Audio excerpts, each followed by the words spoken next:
हमन के दौरान पेट पर पड़ने वाली खराशों, सफेद निशानात खत्म करने के लिए हल्दी और दही की पेस्ट को पेट पर लगाएं। पीरियड के दौरान अदरक का इस्तेमाल करें। अदरक की चाय पिएं। ये दर्द कम करने और पीरियड की बाकायदगी को दुरुस्त करने के लिए बहुत मुफीद है।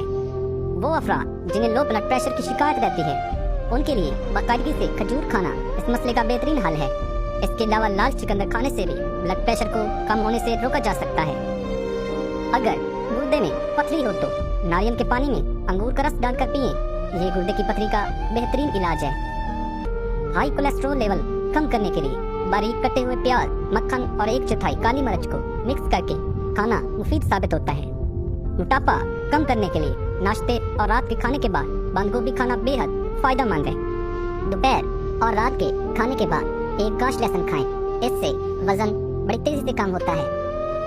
बंद गोभी का इस्तेमाल मोटापा कम करने के लिए इंतहाई कारआमद समझा जाता है। होंठों को गुलाबी करने के लिए गुलाब की पत्तियां पीसकर